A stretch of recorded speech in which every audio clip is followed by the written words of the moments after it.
ఓం శ్రీం హ్రీం క్లీం క్లం గం గణపతయే నమః వరవరద సర్వజనం మే వశమానయ స్వాహ ఓం ఐం హ్రీం శ్రీం శ్రీమాత్రే నమః శివశక్తైకరూపిణ్యై నమః ఓం నమః శివాయ ఓం ఓం ఓం శ్రీ గురుభ్యో నమః మొదలుచర్ల వేణుగోపాల దత్తాత్రేయ స్వామి ఓం శాం ఓం జాం ఐం ఓం శాం ధూం త్రం జ్ఞం ఓం నమః శివాయ వేణుదత్తాత్రేయ నమః ఓం ఐం ద్రౌబ్రం శ్రీం వేణుదత్తలక్ష్మీదేవ్యై నమః ఓం హ్రీం రాం హ్రీం రాం విష్ణుశక్తయే నమః ఓం కమలవాల శ్రీమేరుచక్రమో నమః ఓం అరుణాచలేశ్వరాయ నమః ఓం శ్రీ శేషాద్రి స్వామిని నమః.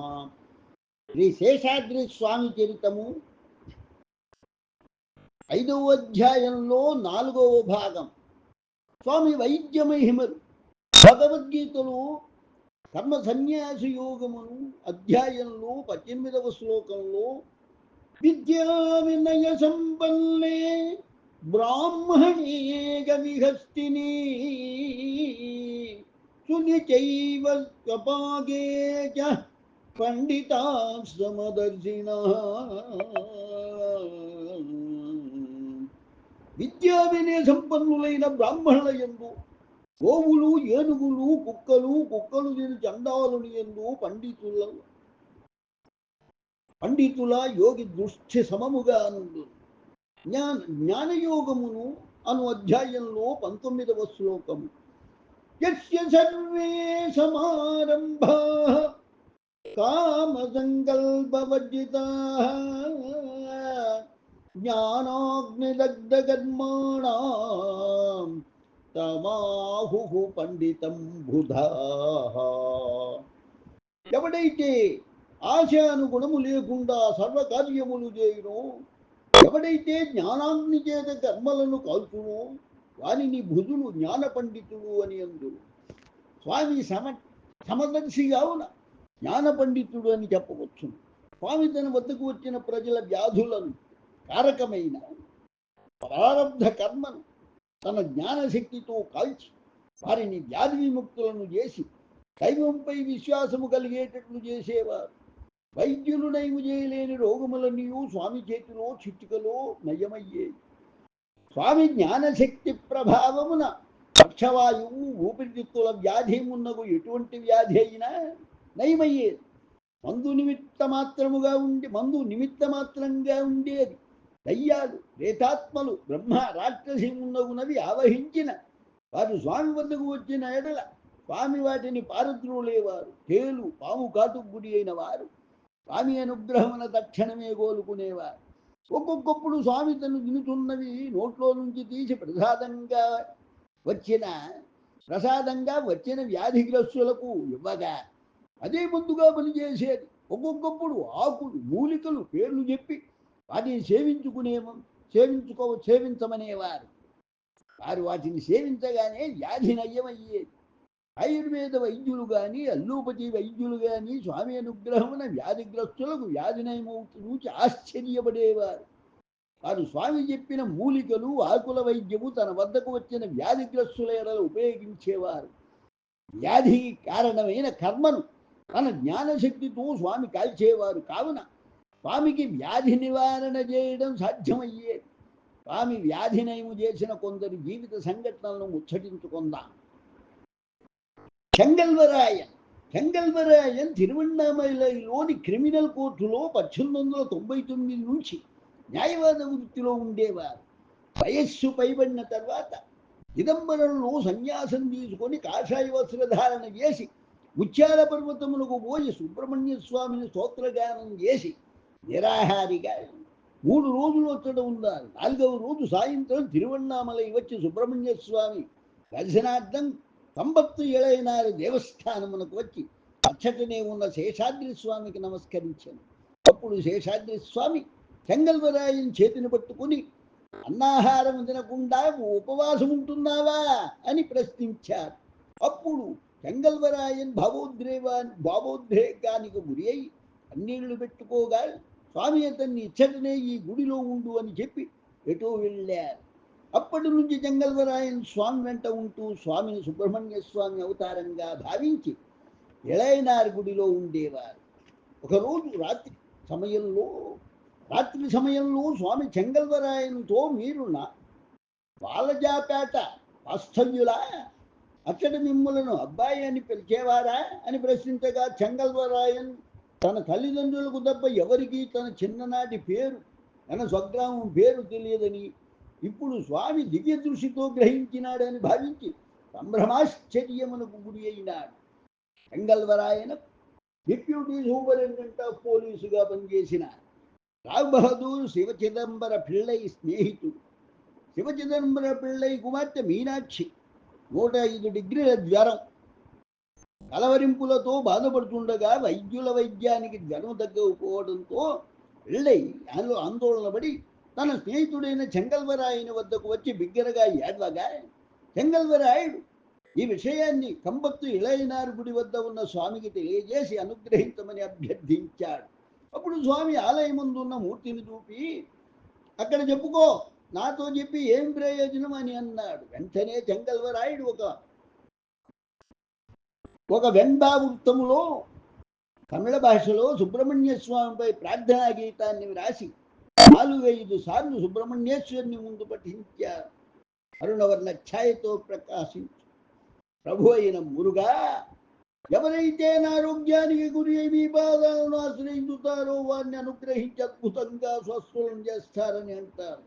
అది వాస్తవమైనతో బాలిక అయిన మీనాక్షి ఈ రోజే స్వస్థత పొందాలి ప్రభు అనే భావంతో ప్రార్థనా గీతాన్ని పఠించారు. తర్వాత చెంగల్వరాయుడు సుబ్రహ్మణ్య స్వామికి కర్పూర హారతి ఇచ్చి స్వామి వద్దకు రాగా అప్పుడు స్వామి పో తెల్లవారేలోగా నయమోగును అని అన్నారట. ఆ రోజు రాత్రి తెల్లవారుజామున 4 గంటల సమయానికి ఆ అమ్మాయికి జ్వరము తగ్గుదల ప్రారంభమై నయమైంది. మరొక సమయంలో పెళ్ళై 2వ కుమార్తె తంగమ్మాళ్ళకు రాత్రి నుంచి ఆగకుండా వాంతులు అవుతుండగా ఆమె కంటి గుడ్డులు పైకి తేలేసి శరీర అవయవాలు బిగుసుకోగా తెల్లవారి ఉదయాన పిళ్ళై చెంగల్వరాయు ద్వారా స్వామిని కలిసి ప్రార్థించారు. అప్పుడు స్వామి ఉసిరికాయ మిరపకాయ వాడితే నయమవుతుంది అని చెప్పారు. 3 ఏళ్ల పసిపాపకు ఈ వైద్యం చేయడం ఎట్లా అని పిళ్ళై స్వామిని అడుగుగా ఉసిరిక మిరపకాయను కాల్చి భస్మం చేసి ఆ భస్మాన్ని నీళ్లలో కలిపి మరిగించి తర్వాత ఇస్తే సరిపోతుందని స్వామి అతనికి చెప్పారు. అప్పుడు పిళ్ళై స్వామితో ఉసిరికాయను భస్మం చేసి పాపకు ఇచ్చాను స్వామి అని అనగా, అట్లా అయితే ఈసారి మిరపకాయను కలిపి ఈ అని చెప్పారు. పిళ్ళై ఇంటికి వెళ్ళి తన కుమార్తెకు స్వామి చెప్పినట్లు చికిత్స చేయగా ఆమెకు పూర్తిగా నయమైనది. చెంగల్వరాయనకు ఒకసారి వాయు నొప్పులు వచ్చి కాళ్ళు వాచి నడవలేకుంటుంది. స్వామి అతని కాళ్లను తడివి నయమవుతుంది అని అన్నారు. సాయంత్రం అయ్యేసరికి వాపు తగ్గి తెల్లవారి నుంచి సులభంగా నడవసాగిన చెంగల్వరాయుడు తనకు గురువు దైవ సమానులైన శేషాద్రి స్వామిని గురించి చెప్పుచూ ఆదిశేషుడైనను స్వామి మహత్యాన్ని వర్ణించలేడు అని తరచుగా పేర్కొనేవారు. ఒకనాడు స్వామి సదాచి అమ్మాள் ఇంట్లో సత్సంగ గోష్ఠి చేయుచున్నారని చెంగల్వరాయడు శివప్రకాశ మొదలయ్యారు అతని భార్య సదాచి అమ్మాళ్ళు ఇంటికి బయలుదేరారు. దారిలో దేవాలయ పూజారి సుబ్రహ్మణ్య అయ్యర్ భార్య ఎదురుపడగా ఆమె 15 సంవత్సరముల వయస్సులో ఉండగా విరక్తితో ఉరివేసుకొని చేసిన ఆత్మహత్యా ప్రయత్నము పోలీసు వారు వచ్చి ఆమెను రక్షించి ఆత్మహత్యా ప్రయత్నం చేసినందున ఆమెపై కేసు మోపగా తను వకీలుగా ఉండి ఆమె పక్షం వాదించి విజయం పొందడంతో సహా ఎన్నో ఏండ్ల నాటి పాద సంగతులు చెంగల్వరాయన్నకు జ్ఞాపకం రాసాగినది. వారు స్వామి వద్దకు పోగానే స్వామివారితో ఒక అమ్మాయి తన 15వ సంవత్సరంలో ఆత్మహత్యా ప్రయత్నంలో భాగంగా ఊపిరాడు మెడకు చుట్టుకొనగా తాడు గట్టిపడడంతో ఆమె భయప్రాంతురాలై కేకలిడినది. ఆ సమయానికి ఆమె ఇంటి ముందు పోతున్న పోలీసులు ఇతరులు ఆమె వద్దకు చేరి ఆ తాడును కోసి రక్షించి కేసును ఆమెపై బనాయించింది. ఆమె పేరు మీకు జ్ఞాపకం ఉన్నదా అని స్వామి చెంగల్వరాయన్ను ప్రశ్నించడంలో చెంగల్వరాయన్ తన ఆలోచనను పసిగట్టి ఎన్నలో జరిగిన సంఘటనను వివరించడము స్వామికే సాధ్యమైనదని అందరికీ చెప్పుకోసాగారు. కృష్ణమూర్తి గ్రామ మున్సిపుగా పనిచేసేవారు. వారు పాఠశాలలో విద్యార్థిగా ఉన్నప్పుడే శేషాద్రి స్వామి మహత్యాన్ని తన స్నేహితుడైన వేరొక విద్యార్థి ద్వారా విన్నారు. కృష్ణమూర్తికి గజ్జి అను చర్మ వ్యాధి ఉండేది. ప్రతి ఎండాకాలం అతని చేతులకు ఆ వ్యాధి 4 నెలల పాటు కనిపించేది. ఆ సమయంలో కృష్ణమూర్తి తన పనిని స్వయంగా చేసుకోలేక ఇతరుల మీద ఆధారపడేవారు. ఇట్లా 10 సంవత్సరాల నుంచి గజ్జితో బాధపడుతూ అనేక వైద్య ప్రక్రియలు చేసినప్పటికీ కృష్ణమూర్తికి వ్యాధి నయం కాలేదు. ఆమెను ఇప్పటి వరకు కృష్ణమూర్తి చూడకపోయినప్పటికీ ఇదివరకే స్వామి గొప్పతనము గురించి విని ఉండుట వలన స్వామిని స్వయంగా కలిసి అనుగ్రహం వేళ సంకల్పము కలిగింది. వెంటనే ఒకరోజు కృష్ణమూర్తి తిరువణ్ణామలై వచ్చారు. కృష్ణమూర్తి తిరువణ్ణామలైలో ఒక హోటల్లో పలహారం తిని టేబుల్ మీద ఉంచిన కాఫీ త్రాగుటకు ఉద్యుక్తులకు సమయంలో ఎవరూ దుమ్ము ధూళితో నిండిన వ్యక్తి వేగంగా తన వద్దకు వచ్చి టేబుల్ మీద ఉంచిన కాఫీ తీసుకొని కాఫీ కప్పులో అటూ ఇటూ పోసి చల్లార్చి కొద్దిగా తాగినాడు. అప్పటి వరకు శేషాద్రి స్వామిని కృష్ణమూర్తి చూడలేదు కావున తన వద్దకు వచ్చిన వ్యక్తి శేషాద్రి స్వామి అని గుర్తించక తను తెప్పించుకున్న కాఫీని ఒక అపరిచిత వ్యక్తి త్రాగడంతో ఆగ్రహంలాగా అదృష్టవశాత్తు తన కోపాన్ని నిగ్రహించుకున్నాడు. ఇంతలో స్వామి కృష్ణమూర్తితో, మీకు గజ్జి ఉన్నది కదా, కుంకుమ పూయండి తగ్గిపోతుందని చెప్పి ఎటో వెళ్ళారు. అప్పుడు హోటల్ సర్వర్ కృష్ణమూర్తితో వీరు శేషాద్రి స్వామి అని చెప్పగా కృష్ణమూర్తి తన అజ్ఞానానికి చింతించి కనీసం స్వామిని పూర్తి కప్పు కాఫీ త్రాగమని నేను ప్రార్థించకపోతేనే, నేను వారికి నమస్కరించకపోతేనే అని బాధపడినాడు. తక్షణమే కృష్ణమూర్తి స్వామి కోసం వెతికినా స్వామి జాడ కనుగొనలేకపోయాడు. కృష్ణమూర్తి సాయంత్రానికి తన స్వగ్రామానికి తిరిగి వచ్చి మరుసటి రోజు నుంచి గజ్జికి కుంకుమ పూయగా కొద్ది రోజుల్లో గజ్జి శాశ్వతంగా నయమైంది. స్వామివారి అనుగ్రహాన్ని ఏమని వర్ణించగలరు? కృష్ణమూర్తి స్వయంగా చేతులతో వేడి కాఫీని చల్లార్చుకోలేదని స్వామికి తెలుసు కనుక స్వామి స్వయంగా కృష్ణమూర్తి వద్దకు వచ్చి కాఫీని చల్లార్చి తను ఒక గుక్క త్రాగి మిగిలిన కాఫీని ప్రసాదంగా ఇచ్చి చర్మవ్యాధికి నివారణ కూడా చెప్పి అనుగ్రహించాడు. ఈ సంఘటన మహాత్ముల విశ్వప్రేమికులు అనుటకు చక్కటి ఉదాహరణ. కన్యకు ఆవహించిన బ్రహ్మరాక్షసిని విముక్తము చేయుట. తిరువణ్ణామలై తాలూకా బోర్డులో గుమాస్తగా పనిచేస్తున్న స్వామి భక్తుడు టీవీ సుబ్రహ్మణ్య అయ్యర్ మరదలకు తను పుష్పవతి అయినప్పటి నుంచి బ్రహ్మరాక్షసి అనుగ్రహము ఆవహించి పీడించసాగిన. అటు ఇటు పరిగెత్తుతూ వికారముగా నవ్వుతూ అకారణముగా రోధించుతూ ఆ అమ్మాయి ఉండి మంత్ర వైద్యుల చేత వైద్యం చేయించను ప్రయోజనం కనిపించలేదు. అప్పుడు ఆమెకు నయమగులు అను ఆశ లేని స్థితిలో సుబ్రహ్మణ్య అయ్యర్ ఆ అమ్మాయిని తిరువణ్ణామలైలోని తన ఇంటికి పిలువనంపగా ఆమె ఆహారం తీసుకోకుండా ఇంట్లో శవం వల్లబడి ఉండసాగింది. అటువంటి పరిస్థితుల్లో సుబ్రహ్మణ్య అయ్యర్ స్వామికి తన మరదలు పరిస్థితి చెప్పి అనుగ్రహించమని వేడగా స్వామి 5-6 పశువు కొమ్ములు దమ్మని కోరి వాటిని తీసుకొని వస్తానే వాటిని తన హృదయానికి తాగించి తిరిగి సుబ్రహ్మణ్య అయ్యర్కి ఇస్తూ ఈ పశువు కొమ్ములను రాసి గంధపు పూతగా ఆమె శరీరం అంతా పోయింది, నయమోగును అని చెప్పి ఆమె చెప్పిన విధంగా పశువు కొమ్ములను గంధపూతగా శరీరం అంతా పోయగా ఒక అరగంటకు అమ్మాయి తెలివిలోనికి వచ్చి లేచి కూర్చొని ఒక పెద్ద గావు కేక పెట్టి ఆకలి అని అరవడం జరిగింది. అప్పుడు ఆ అమ్మాయికి ఆహారం ఇవ్వగా ఆమె ఆహారంకి నీరు తీసుకొని సాధారణంగా మాట్లాడడం ప్రారంభించింది. ఆనాటి నుండి ఆమె కోలుకొని చిరకాలంలో పూర్తి స్వస్థురాలైనది. తరువాత ఆమె భర్తతో సంసార జీవితము ప్రారంభించి పిల్లలను గని తల్లిదండ్రులకు ఆనందాన్ని పంచింది. సుబ్రహ్మణ్య అయ్యర్ బంధువు యువకుడైన వెంకట్రామన్ తిరుచినాపల్లిలో ఉండేవారు. వారు ఒకరోజు తన తల్లిదండ్రులకు చెప్పకుండా ఇంటిలో 15 రూపాయలు తీసుకొని మద్రాసు వెళ్ళారు. వెంకట్రామన్ చాలా రోజుల వరకు తను ఎక్కడ ఉండేది ఎవరికి తెలియజేయలేదు. అప్పుడు వెంకట్రామన్ ఆచూకీ తెలియక వారి తండ్రి ఆందోళన పడి టీవీ సుబ్రహ్మణ్య అయ్యర్కు తన కుమారుడు ఎవరికీ చెప్పకుండా వెళ్ళిపోయినాడని, ఒకవేళ తిరువణ్ణామలై వచ్చిన వారిని జాగ్రత్తగా దూచి తిరుచినాపల్లికి పంపవలసిందిగా అభ్యర్థిస్తూ ఉత్తరం రాశారు. తిరుచినాపల్లి నుంచి ఉత్తరం వచ్చిన 2 రోజులకు వెంకట్రామన్ మద్రాసు నుంచి తిరువణ్ణామలైలోని సుబ్రహ్మణ్య అయ్యర్ ఇంటికి వచ్చారు. వెదక్కుండగానే వెంకట్రామన్ తన ఇంటికి వచ్చినందుకు సుబ్రహ్మణ్య అయ్యర్ సంతోషపడి స్వామి ఆశీస్సులు వెంకట్రామన్కు ఇప్పించుదామని భావించి స్వామి వద్దకు వెంకట్రామన్ తీసుకుని పోగా స్వామి సుబ్రహ్మణ్య అయ్యర్తో ఇంకా ఎందుకు ఆలస్యం చేస్తావు? ఈ అబ్బాయి తిరువణ్ణామలైకి వచ్చినడల ఇంటికి పంపమని ఇతని తండ్రి మీకు ఉత్తరం రాశారు కదా, కావున లక్ష్మీ తిరునాపల్లికి ఈ అబ్బాయిని పంపండి అని స్వామి చెప్పగా సుబ్రహ్మణ్య అయ్యర్ వెంకటరామన్కు తిరుచునాపల్లికి పంపగా వారి తల్లిదండ్రులు సంతోషించారు. శారదాంబ యొక్క ఆస్మా వ్యాధిని నయం చేయుట.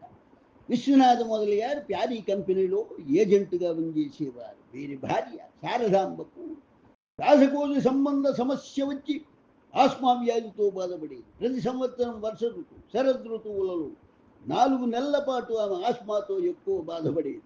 ఒకరోజు శారదాంబ స్వామిని కలిసి తన బాధను తెలుపుకోగా స్వామి ఆమెతో ఆవు పాలతో చేసిన మజ్జిగవాడు నయమగులు అని సలహా చెప్పింది. అప్పటి వరకు శారదాంబ ఆవు పాలతో చేసిన మజ్జిగ వాడకుండా గేదె పాలతో చేసిన మజ్జిగ వాడేది. శారదాంబ స్వామి సలహా పాటించి ఆవు పాలతో చేసిన మజ్జిగ వాడుతూ రాగా కొద్ది కాలానికి వ్యాధి తగ్గుముఖం బట్టి పూర్తిగా నయమైంది. హెచ్చమ్మ అరుణాచలానికి 25 మైళ్ళ దూరమున ఉన్న మండకొలత్తూరు గ్రామ వాస్తవ్యురాలు లక్ష్మీ అమ్మాள். వ్యవహార నామం హెచ్చమ్మాள். నెల్లూరు జిల్లా కరేడు గ్రామంలో భర్తకు ఉపాధ్యాయునిగా ఉద్యోగం రావడంతో కరేడులో కొంతకాలము ఆ దంపతులు నివసించారు. మొదటి సంతానం పుత్రుడు నష్టము కాగా తర్వాత ఒక బాలుడు పుత్రిగా జన్మించారు. ఆ సమయంలో భర్తకు కరేడు నుంచి కందుకూరుకు బదిలీ అయ్యింది. ఒక రాత్రి స్వప్నంలో హెచ్చమ్మకు సుబ్రహ్మణ్య స్వామి సాధు రూపంలో స్వప్న దర్శనమిచ్చి ఆశీర్వదించారు. సంసారమున ఎన్ని కష్టములు వచ్చాయో అన్నీ ఒక మారే ఆమెకు వచ్చాయి. పుత్రుడు భర్త ఒకరి వెంట ఒకరు మరణించగా హెచ్చమ్మాள் తన చిన్న కుమార్తెతో కలిసి తన తండ్రి ఇంటికి రావడం జరిగింది.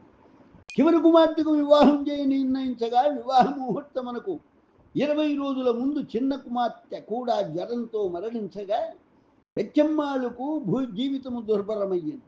ఆ సమయంలో తనకు ఇంతకు పూర్వం సాధు రూపంలో దర్శనమిచ్చిన సుబ్రహ్మణ్య స్వామి నీ 3 జన్మములు పూర్తి అయినాయి, విశ్వనాథుడు కొండకు రమ్మనుచున్నాడు అని స్వప్న సందేశం ఇవ్వడం జరిగింది. తర్వాత తండ్రి అనుమతితో హెచ్చమ్మాళ్ ఉత్తర దేశ యాత్రకు వెళ్ళి గోకర్ణమునకు వచ్చి కొన్ని నెలల అచ్చట ఉండి అష్టాంగ యోగం అభ్యసించి 1906వ సంవత్సరంలో తిరిగి మండకొలత్తూరు గ్రామానికి తిరిగి వచ్చాడు. అప్పుడు తిరువణ్ణామలైలో బ్రాహ్మణస్వామి అని పేరున కొలవబడు మౌనస్వామి ఒకరు ఉన్నారని వారిని చూడమని బంధువు ఒకరు హెచ్చమ్మాళ్ళకు చెప్పగా వెంటనే ఆమె తిరువణ్ణామలై వచ్చి విరూపాటకులో ఉన్న బ్రాహ్మణస్వామిని రమణ మహర్షిని దర్శించి తనకు స్వప్న దర్శనమిచ్చిన మూర్తి వీరే అని గుర్తించినది. హెచ్చమ్మ తిరువణ్ణామలై వచ్చిన తొలినాళ్లలో ఆమె బంధువు న్యాయవాది అయిన నరసింహారావు ఇంట్లో ఉండేది. ఒకనాడు హెచ్చమ్మ శేషాద్రి స్వామిని కలిసి నమస్కరించగా నువ్వు ఉన్న ఇంట్లో దుర్మార్గులు ఉన్నారు, ఒక కుక్క కూడా ఉన్నది, కావున ఆ ఇంటిని వదిలి దేవాలయంలో ఉండు అని హేతువు చెప్పారు. ఆమె చెప్పిన మాటకు హెచ్చమ్మ ప్రత్యుత్తరం ఇస్తూ స్వామి నేను ఆధ్యాత్మికంగా పరిపక్వత చెందలేదు, ఆడ మనిషి ఎట్లా దేవాలయానికి వచ్చి నివసించేది అని అన్నారు. అప్పుడు స్వామి హెచ్చమ్మతో స్త్రీ ఎవరు పురుషుడెవరు, ఆత్మకు స్త్రీ పురుష భేదం కానీ రూపనామాలు కానీ కులమతాలు కానీ లేవు, కావున దేహము నేననే భావన వదిలి హృదయాంతర్వర్తి అయిన ఈశ్వరుని ధ్యానము చేయాలని బోధించారు. దక్షిణామూర్త్యస్థంలో ఈ భావమే చెప్పబడినది. దేహం బ్రౌణం పధిమపీంద్రియంపి చలం బుద్ధిం చ శూన్యం విదుః శ్రీబాణోందజదో జడోపమా స్వహమితి భ్రాంతామృషం వాదినః మాయాశక్తి విలాస కల్పిత మహావ్యామోహ సంహారిణే తస్మై శ్రీ గురుమూర్తయే నమ ఇదం శ్రీ దక్షిణామూర్తయే. స్త్రీలు బాలురు అంధులు వివేక జ్ఞానము లేనివారు భ్రాంతి పొందిన వారై వితండవాదము చేస్తూ దేహము ప్రాణము ఇంద్రియము చంచలమైన బుద్ధి శూన్యము నేను అని అనుకుంటున్నారు. మాయాశక్తి విలాసం వల్ల దేహాదులు నేను అను కల్పితమైన గొప్ప వ్యామోహమును నాశనము చేయు గురుమూర్తి అయిన శ్రీ దక్షిణామూర్తికి నమస్కారములు. యచ్చమ్మ తర్వాత వేరొక ఇంట్లో చేరి బ్రాహ్మణ స్వామికి భోజనము నిత్యము పంపిన తర్వాతనే తను భోజనం చేయాలని నిర్ణయించుకొని తన తండ్రి సోదరుడు పంపే ద్రవ్యంతో బ్రాహ్మణ స్వామి పేరునే పిలువబడే రమణ మహర్షికి వారి అనుచరులకు భోజనం పంపి తర్వాత తను తినేది. శేషాద్రి స్వామి ఎందు కూడా భక్తిని పెంపొందించుకొని స్వామికి కూడా భోజనం పెట్టేది. శేషాద్రి స్వామి మీద ఈమెకు సంపూర్ణమైన భక్తి విశ్వాసములుండేవి. యచ్చమ్మ రమణ మహర్షికి 38 సంవత్సరాల వరకు, అంటే 1906వ సంవత్సరం నుంచి తను 1945వ సంవత్సరంలో దేహత్యాగం చేసే వరకు భోజనం పంపిన భక్తురాలు. యచ్చమ్మకు సంతానము నష్టమైనందున తన సోదరుని కుమార్తె చల్లమ్మను దత్త కుమార్తెగా పెంచుకొని వివాహము చేయడం జరిగింది. శేషాద్రి స్వామి తరచుగా యచ్చమ్మ ఇంటికి వెళ్ళి ఆమెను పరామర్శించేవారు. ఒక సందర్భంలో యచ్చమ్మ పిత్తవాత జ్వరంతో ఒక నెల రోజులు మంచాన పడినది. కానీ యచ్చమ్మ జ్వరాన పడిన ఈ నెల రోజులు స్వామి ఆమె ఇంటి ఛాయ వద్దకు కూడా వెళ్ళలేదు. అప్పుడు యచ్చమ్మ దత్త కుమార్తె చల్లమ్మ స్వామిని కలిసి తన అమ్మ యచ్చమ్మ ఒక నెల నుంచి జ్వరాన బాధపడుతున్నదని, మరియు తన 2 సంవత్సరాల వయసు గల కుమార్తె కూడా అనారోగ్యంతో బాధపడుతున్నదని తెలిపి స్వామిని ఇంటికి వచ్చి మంచానబడి ఉన్న యచ్చమ్మకు ఆశీస్సులు ఇమ్మని ప్రార్థించగానే స్వామి ఆమెతో మీరు వెళ్ళండి, నేను వస్తానని చెప్పారు. తెల్లవారి ఉదయాన స్వామి 6 గంటల సమయంలో యచ్చమ్మ ఇంటికి వెళ్ళి మంచాన బవళించి ఉన్న యచ్చమ్మ ప్రక్కన కూర్చొని ఆశీర్వదించి పెరుగన్నం తింటావా అని ప్రశ్నించాడు. తర్వాత చల్లమ్మను పెరుగన్నం తెమ్మని కోరగా చల్లమ్మ పెరుగన్నముదేగా అందులో ఒక ముద్ద స్వామి తీసుకుని మిగిలిన అన్నంలో కొంత యచ్చమ్మకు, కొంత అనారోగ్యంగా ఉన్న చల్లమ్మ కుమార్తెకు ప్రసాదంగా ఇవ్వగా ఆ రోజు సాయంత్రానికి ఇద్దరి జ్వరం తగ్గుముఖం పట్టి పూర్తి ఆరోగ్యవంతులై 1922వ సంవత్సరంలో యచ్చమ్మ పెంపుడు కుమార్తె చల్లమ్మాళ్ళు హఠాత్తుగా మరణించగా యచ్చమ్మ దుఃఖించసాగింది. అప్పుడు స్వామి యచ్చమ్మ వద్దకు వచ్చి జీవితంలో అనుదినము మృత్యు దర్శనం చేస్తున్న ఈ లోకం శాశ్వతమన్న అభిప్రాయం మనలను వీడడం లేదు. కాలోహి పరమేశ్వర, ఏ చోటు నుంచి వచ్చామో ఆ చోటుకు మనము ఒక రోజు పోవలసినదే. పుట్టిన వారు చావడము, చనిపోయిన వారు తిరిగి జన్మించడం అనివార్యము. కావున సర్వులు దైవానికి శరణాగతులై జన్మమరణ చక్రం నుండి బయటపడాలి, దుఃఖించవలదు అని ఓదార్చారు. తర్వాత యచ్చమ్మ మనుమని తన వద్దనే ఉంచుకుని స్వయముగా పెంచసాగింది. 1924వ సంవత్సరంలో ఒకరోజు యచ్చమ్మ మనుమడు వెంకటరమణ కింద పడటంతో కాలు వినికి వాయగా నడవలేకపోయాడు. అప్పుడు యచ్చమ్మ మనుమడు వెంకటరమణను ఎత్తుకుని వైద్యాలయానికి వెళ్ళుచుండగా స్వామి దారిలో ఎదురుపడినాడు. అప్పుడు యచ్చమ్మ స్వామికి నమస్కరించి తన మనుమడు వెంకటరమణను చూపించి కాలు బనికినదని చెప్పగా స్వామి 2 పిడికిళ్ల మట్టిని తీసుకుని రమణ శరీరం అంతా పూసి వీడిపై కొంత మట్టిని బొట్టుగా పెట్టి వైద్యాలయమును పోతున్నావా, పో అని వ్యంగ్యంగా అన్నారు. యచ్చమ్మ తన మనుమడు వెంకటరమణతో కలిసి వైద్యాలయం వెళ్ళి వైద్యుని కలియగా వైద్యుడు రమణను పరీక్షించి చేతిని పట్టుకుని నడిపించారు. ఆశ్చర్యం, వెనుకు అదృశ్యంగా రమణ వేగంగా ఏ బాధ లేక నడిచారు. అప్పుడు ఆ వైద్యుడు అబ్బాయికి ఎటువంటి వెనుకు లేదని, వాపు తగ్గిపోతుంది అని చెప్పి ఇంటికి వెళ్ళవచ్చని అనగా యచ్చమ్మ ఆశ్చర్యపడి ఇది స్వామి అనుగ్రహంతోనే సంభవమైనదని భావించి తన మనుమడు రమణతో కలిసి ఆనందంతో ఇంటికి తిరిగి రావడం జరిగింది. మరొక సందర్భంలో యచ్చమ్మకు పిత్తవాత జ్వరం రాగా స్వామి ఆమెకు ఎలగపండును కపిద్ధం దగ్గర అనుపాతంగా వాడమని చెప్పగా ఆమె స్వామి చెప్పినట్లు ఎలగపండు నువ్వు చక్కెరతో తీసుకోగా ఆమె జ్వరం తగ్గినది. ఒకనాడు యచ్చమ్మ తన ఇంటికి ఒక పండితుని ఆహ్వానించి వేదాంత గోష్ఠి ఏర్పాటు చేసింది. ఆ గోష్ఠి జరిగే సమయంలో శేషాద్రి స్వామి యచ్చమ్మ ఇంటికి వచ్చారు. ధూళిదూసరితుడై తైల సంస్కారం లేక ఉన్మత్తావస్థలో ఉన్న స్వామిని చూచి ఆ పండితుడు ఇటువంటి అనాచారికి ఎన్నో జన్మములు ఎత్తేతే గాని మోక్షం రాదని అహంకారపూరితంగా మాట్లాడినాడు. యచ్చమ్మకు స్వామి ఆధ్యాత్మిక స్థితి తెలుసు కనుక ఆ పండితుడు స్వామిని అవమానించడంతో ఆందోళనకు గురి అయినది. శేషాద్రి స్వామి ఆ పండితుని అహంకారాన్ని అణచ నిర్ణయించి ఉన్మత్త అవస్థ నుంచి సాధారణ స్థితికి వచ్చి మహావాక్యములకు వివరణ ఇస్తూ బ్రహ్మత్వ సిద్ధిపై ఆదిశంకరుడే స్వయంగా జ్ఞానోపదేశం చేస్తున్నట్లు ఉపన్యసించారు. అప్పుడు ఆ పండితుడు స్వామి గొప్పతనాన్ని గుర్తించి బ్రహ్మజ్ఞానిని అవమానించి మాట్లాడినందుకు పశ్చాత్తాపడి స్వామి కాళ్లపై పడి తనను క్షమింపవలసినదిగా కోరారు. ఒకమారు స్వామి గుడిలో స్తంభం చుట్టూ ప్రదక్షిణ చేస్తూ ఉంటే అదే సమయానికి గుడికి వచ్చిన యచ్చమ్మ స్వామిని చూచి, ఈ స్తంభానికి ఎందుకు ప్రదక్షిణ చేస్తున్నావు స్వామి అని ప్రశ్నించగా స్వామి యచ్చమ్మకు ప్రత్యుత్తరం ఇస్తూ, ఇందులోనూ ఈశ్వరుడు ఉన్నారు, బాగా చూస్తే తెలుస్తుంది. ఈశ్వరుడు సర్వవ్యాపి,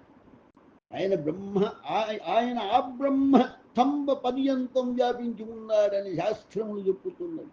హిరణ్యకశిపుడు తన కుమారుడైన ప్రహ్లాదుని స్తంభంలోని హరి ఉన్నాడా అని ప్రశ్నించి స్తంభమును దండగానే అందులో నుంచి హరివు ఆవిర్భవించలేదా, సర్వత్ర విశ్వేశ్వరుని విశ్వరూప సందర్శనం చేయవలేని బోధించారు. ఒకనాడు స్వామి ఉదయం 10 గంటల సమయంలో యచ్చమ్మ ఇంటికి రాగా యచ్చమ్మ పూజాగృహంలో పూజ చేసుకుంటూ ఉన్నది. యచ్చమ్మ సాత్వికురాలు మరియు రమణ మహర్షి భక్తురాలు. స్వామి యచ్చమ్మతో ఏమి పూజ చేస్తున్నావని ప్రశ్నించారు. యచ్చమ్మ స్వామితో రమణ భగవాన్ మరియు మీ యొక్క చిత్రాలను పూజిస్తున్నాను అనే సమాధానం చెప్పినది. ధ్యానము అభ్యసించరాదా అని స్వామి యచ్చమ్మను ప్రశ్నించగా ధ్యానం ఎట్లా చేయాలని తిరిగి స్వామిని యచ్చమ్మ ప్రశ్నించాడు. స్వామి వెంటనే పద్మాసనస్థుడై కనులు మూసుకొని సాయంత్రం 4 గంటల దాకా అలాగే కూర్చుని పోయారు. ఈలోగా యచ్చమ్మన్ని గృహ కృత్యాలు పూర్తి చేసుకొని స్వామి వద్ద కూర్చునగా స్వామిలో ఎటువంటి చలనం లేక శిలాప్రతిమలా ఉండటం ఆమె గమనించింది. సాయంత్రం 4 గంటలకు స్వామి కళ్ళు తెరిచి ధ్యానం చేయడం అంటే ఇది అని యచ్చమ్మకు ప్రత్యక్షంగా చూపి బాహ్యమైన పూజ కంటే అంతర్ముఖ ధ్యానం ఉన్నతమని యచ్చమ్మకు బోధించాడు. యచ్చమ్మ కంచికి వెళ్ళి కామాక్షి ఏకాంబరనాథుల్ని దర్శించి తిరిగి తిరువణ్ణామలై రాగా స్వామి యచ్చమ్మతో కామాక్షిదేవి దర్శనం చేశావా, ఆమె పీఠాన్ని దర్శించావా, కామాక్షి మోక్షాన్ని ఇవ్వగల పరదేవత అని అన్నారు. ఇక్కడ పీఠము అంటే శ్రీచక్రం అని అర్థం. శ్రీచక్రమును అధిష్ఠించి ఉన్న కామాక్షిదేవిని పూజించాలని స్వామి అభిమతం. ఒకనాడు స్వామి యచ్చమ్మతో భోజనం చేసేటప్పుడు నాలుక ద్వారా ఎవడు రసాన్ని ఆస్వాదిస్తున్నాడో అని తెలుసుకుంటే చాలు, పరమశాంతి లభించును అని అన్నారు. భగవద్గీతలోని కర్మ సన్యాస యోగమును అధ్యాయంలో 29వ శ్లోకం, భోక్తారం యజ్ఞతపసాం సర్వలోకమహేశ్వరం సుహృద సర్వభూతానాం జ్ఞాత్వా మాం శాంతి వృచ్యతి. యజ్ఞతపములు స్వీకరించువాడనై సర్వలోకములకు అధిపతినై సర్వజీవరాశులకు సుహృదయుడనైన నన్ను తెలుసుకునుట వలన నరుడు పరమశాంతిని పొందగలడు. పరమేశ్వరుడే భోక్త, ఈశ్వరుడే జీవభావముతో రసేంద్రియముల ద్వారా రసాస్వాదన చేస్తూ ఉంటాడు. వాణ్ణి తెలుసుకోవడమే జీవిత పరమార్థం అని స్వామి బోధించారు. మరియు మహావాక్యాలైన ప్రజ్ఞానం బ్రహ్మ, అహం బ్రహ్మాస్మి, తత్వమసి, అయం ఆత్మా బ్రహ్మను గురించిన 4 గంటలు సుదీర్ఘంగా యచ్చమ్మకు బోధ చేసేది.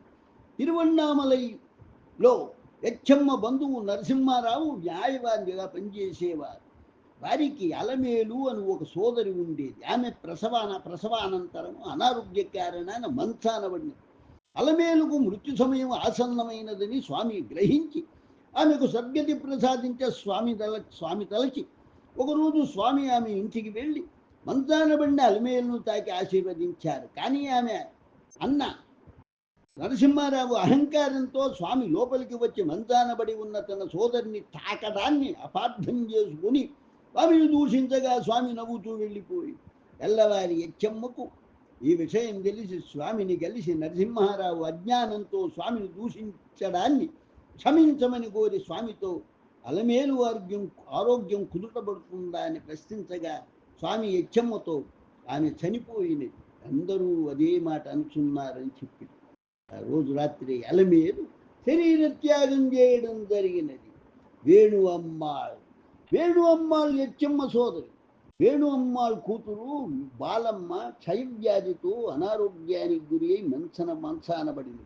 ఒకరోజు శేషాద్రి స్వామి వేణు అమ్మాள் ఇంటి ముందు వెళ్ళుచుండగా వేణు అమ్మ స్వామిని చూచి ఇంట్లో నుండి వేగంగా స్వామి వద్దకు వచ్చి నమస్కరించి తన కుమార్తె బాలమ్మ అనారోగ్యాన్ని గురించి వివరించి చెప్పి ఆమెను అనుగ్రహింప ఇంట్లోకి రమ్మని స్వామిని ఆహ్వానించాడు. స్వామి ఇంట్లోకి రాగానే వేణు అమ్మాళ్ళు ఒక పళ్ళెంలో విభూతిని పోసి స్వామి వద్దకు రాగా స్వామి విభూతిని తన బాలభాగంలో పూసుకొని కొంత విభూతిని బాలమ్మ పాలభాగంలో పూశారు. తర్వాత వేణువమ్మ సమర్పించిన ఉప్మాను స్వామి కొద్దిగా తిని మిగిలినది బాలమ్మకు ప్రసాదంగా పెట్టి వేణువమ్మతో భయపడవలదు, తగ్గిపోతుందిలే అన్నారు అని చెప్పారు. అద్భుతంగా బాలమ్మ తెల్లవారి నుంచి కోలుకుంటూ 10 రోజులకు సంపూర్ణ ఆరోగ్యవంతురాలైంది. ఈ సంఘటన జరిగిన తర్వాత బాలమ్మ 3 పిల్లలకు జన్మనిచ్చి 8 సంవత్సరాలు జీవించినది. పీకే అరుణాచల అయ్యర్ తండ్రి వైద్యానికి తగ్గని విషజ్వరంతో బాధపడుతుండగా అరుణాచల అయ్యర్ కంబత్తు ఇళయనాయర్ గుడి వద్ద ఉన్న స్వామి వద్దకు వెళ్ళగా స్వామి తన చేతులతో అరటి పండ్లు పట్టుకొని అటు ఇటు ఆడుకుంటుండే.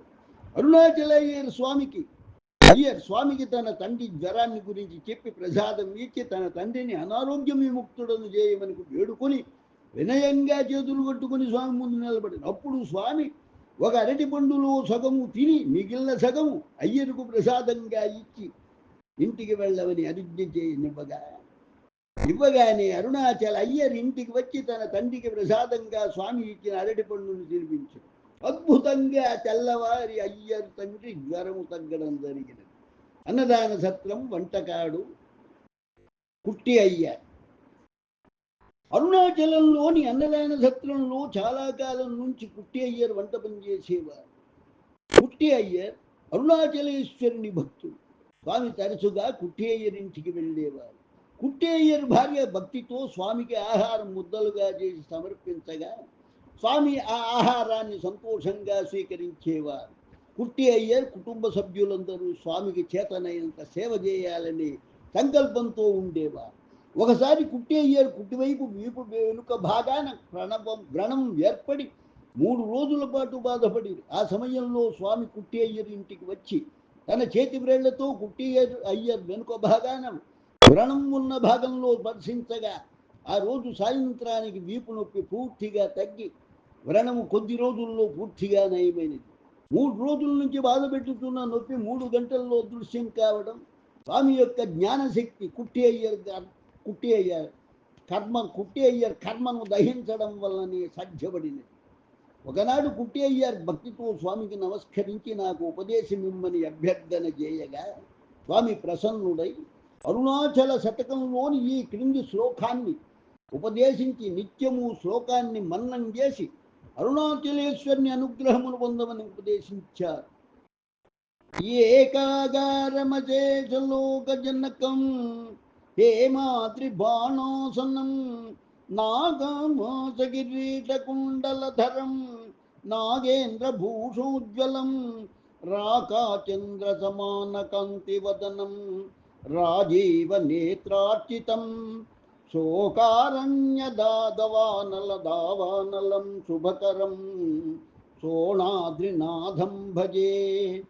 ఒకే ఆకారం గలవాడు, సమస్త లోకములకు తండ్రి, మేరు పర్వతమే బంగారు కొండ విల్లుగా గలవాడు, పాములు చుట్టి ఉన్న కిరీటము కుండలములు ధరించినవాడు, నాగేంద్రుని భూషణముగా కలిగినవాడు, పౌర్ణమి నాటి చంద్రుని వంటి కాంతి గల ముఖము గలవాడు, విష్ణువుచే పూజింపబడినవాడు, దుఃఖమనడి అడవికి దావాగ్ని అయినవాడు, శుభమును చేయువాడవకు ఓణాద్రినాథుని భజించుతున్నాను.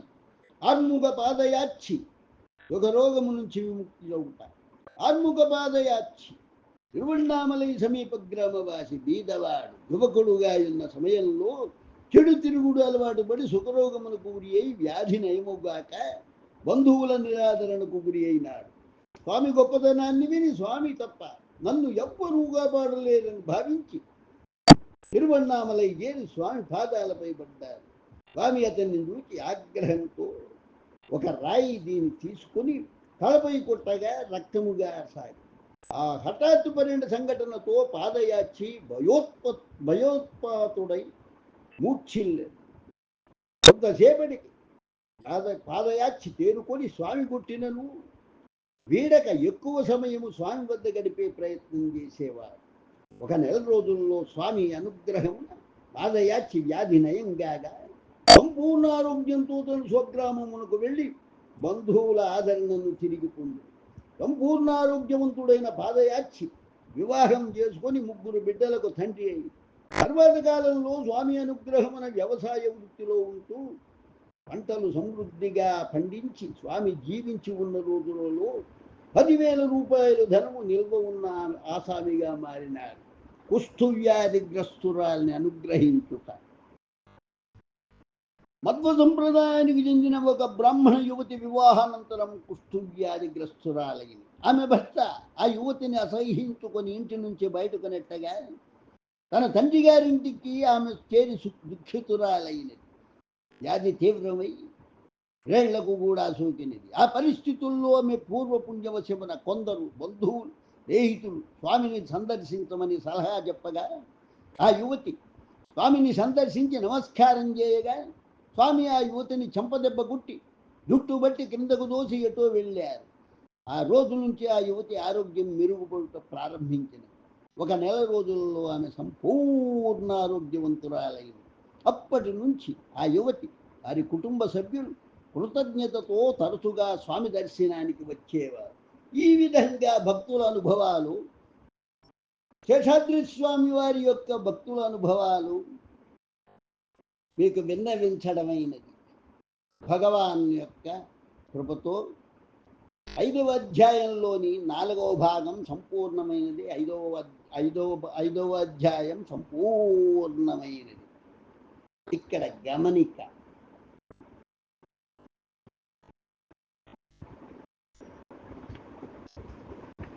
ఈ శేషాద్రి 5వ అధ్యాయంలోని 4వ భాగంలో చదివేటప్పుడు హెచ్చమ్మను గురించి చెప్పినటువంటి దానిలో హెచ్చమ్మ నెల్లూరు జిల్లా కరేడు గ్రామంలో భర్తకు ఉపాధ్యాయుని ఉద్యోగం రావడంతో కరేడులో ఉన్నదని ఆమె చెప్పటం అనేది అనుకోకుండా నేను చదవడం, నా నివాస స్థలం కరేడు కావడం, నన్నెన్నుకొని స్వామి ఈ యొక్క ఆయన జీవిత చరిత్రను మీకు విన్నవించడం, ఇదంతా కూడా దైవ సంకల్పం. ఇదే దైవ సంకల్పం అంటే ఇదే. శేషాద్రి స్వామి అరుణాచలంలో ఉండేటటువంటి మహానుభావుడు. ఎక్కడో చెన్నైలో ఉన్నటువంటి నాకు వారి యొక్క జీవిత చరిత్ర పుస్తకాన్ని పూమాటి వీర నారాయణ రెడ్డి బట్టేపాడు ఆయన పంపించడం ఏమిటి, నేను నా చేత చదవమని చెప్పించడం ఏమిటి, ఈ సూర్యాస్ టీవీలో ఈ యొక్క శేషాద్రి స్వామి చరిత్రమునంతా కూడాను వచ్చేటట్లు చేయడం ఏమిటి, అదిగాక ఈ చరిత్రను నా చేత చెప్పించడము, ఇదంతా దైవ సంకల్పమే. కరేడులో జరిగినటువంటి విషయాన్ని నాకు, నా గ్రామవాసులకు, మా వాళ్ళందరికీ తెలియపరచడానికి కోసరంగా భగవంతుడు చేసే ఒక లీల కాకపోతే ఏమిటి, కరేడు వాస్తవ్యునికి నా చేత చదివించడం ఏమిటి, ఇది అమోఘం, అపూర్వం, అజేయం, ఆశీర్వాదం. శేషాద్రి స్వామి ఆశీర్వాదం అందరికీ ఉండాలని, ఆరోగ్య ఐశ్వర్యాలతో కొనుక్కోగాలని, సర్వాభీష్టం కలగాలని శుభం భూయాత్. లోకా సమస్తా సుఖినో భవంతు, లోకా సమస్తా సుఖినో భవంతు, లోకా సమస్తా సుఖినో భవంతు. ఓం శాంతి శాంతి శాంతి. స్వస్తి.